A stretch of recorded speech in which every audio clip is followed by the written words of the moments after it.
Hello everyone, Joe Butler here. Today's video is being done at the request of a subscriber who wanted to know if I could do a tutorial on this video, In Christ Alone. It's a tune that I posted a while back. I learned it a few years ago for a friend's father's funeral, and then I also ended up playing it a little while later at a wedding. So it's a pretty versatile tune. It's a modern hymn. It was written, I think, in 2001. I don't have the sheet music for it available, but it's pretty easy to find online. So I'm just going to be kind of walking you through, talking you through how I play it. I'm just going to break it down in parts. Because I don't have the sheet music in front of me, I'm not sure if I'm going exactly measure by measure, but it'll be pretty close. The tune is pretty repetitive. It's an A, B, A structure. So you play the first part twice, second part once, and then the first part a third time, and that's your tune. So the first part of the tune, the first, what I'm going to call a measure, because I don't know if it's actually the first measure or not, but this is how I'm breaking it down. So the first measure is low A, a B doubling, and then two Ds. Now between those two Ds, you can do a G grace note, you can do a strike, you can do a doubling, you can separate those two Ds however you like. The way I play it in the video that I posted before, and when I'm playing it for wedding or funeral or whatever, is I'll do a slide between those two Ds. And how you do that is just quickly, you'll drop your finger down to C, and then immediately start to kind of slide it off the D hole to get that kind of bending sound. So the first measure of the tune will go a little something like this.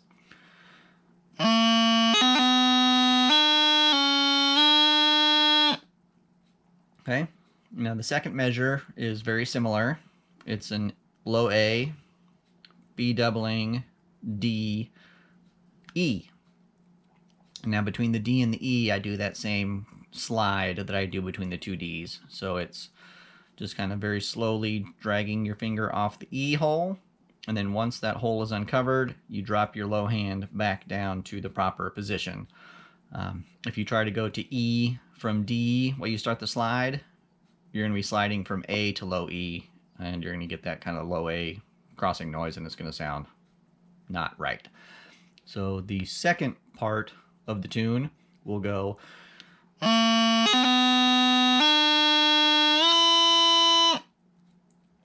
Okay, now the third part, the third measure of the first part of the tune, from that E slide goes up to an F. You can do a G grace note up to F. You can do a doubling on F. The way I play it is I put in a Dare, which is a pibroch movement. Hopefully you can see my fingers pretty well here, but from the E, you'll do an F, back down to E, G, back down to E, and then finish on F. So it's a pretty quick up, down, up, down, up. So the third measure of the first part of the tune, I'm going to start from the E, and then it's going to be that F, E, D, B doubling. Okay, so it'll sound like this.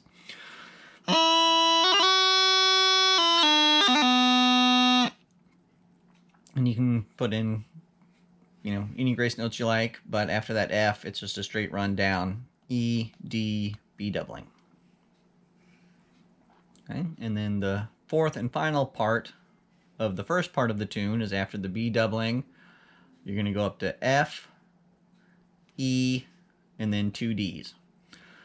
Again, on those two Ds, you can do a D throw to grace note. You can go from the E, do a grace note to D, and then a strike. However you want to separate those two Ds. So the fourth measure, the last part of the first part of the tune, after the B doubling, you're going to go to F, E, D, D. So it'll sound like this.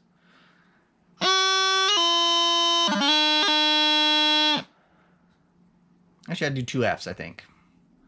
Yeah, two Fs. Sorry. So after the B, it'll sound like this. So just on that F, you just do a quick grace note to F, then down to E. So the first part of the tune sounds like this when played all the way through.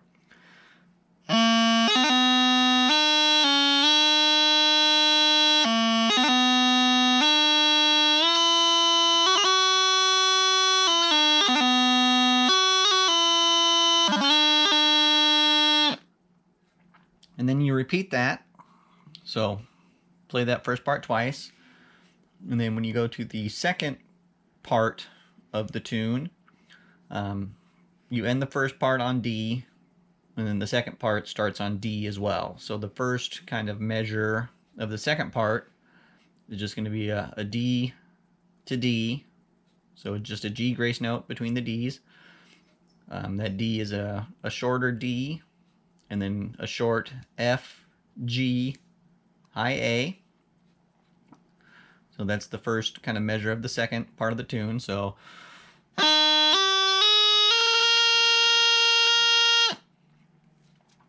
and then the second measure starts on a high A as well. So you just do a quick thumb strike, and then G, F, E doubling. So the second kind of measure of that second part.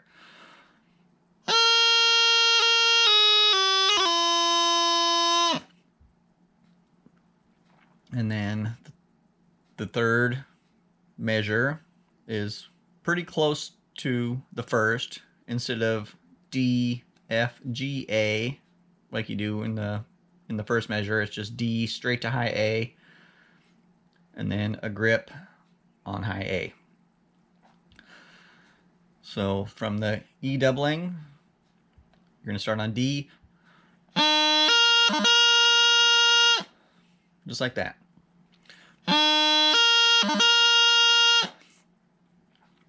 And then the final measure of the second part is just another high A kind of thumb strike, G, F, E doubling, just like that second measure. So the second measure and the fourth measure are pretty much the same.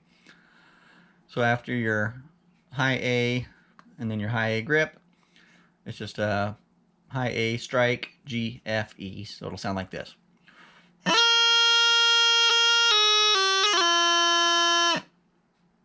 And then you're right back to the first part of the tune that you repeat. So the second part played all the way through will sound like this.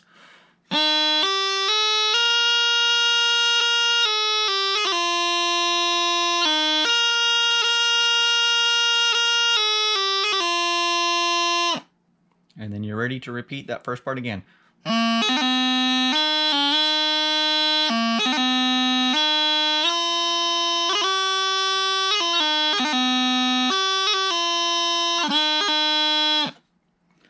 And that's it. That is how I play In Christ Alone. If you have any questions, feel free to let me know in the comments. If you enjoyed this video tutorial kind of session, let me know and we can do more in the future. If there's any other tunes that you want me to try to break down for you, let me know. Thanks a lot.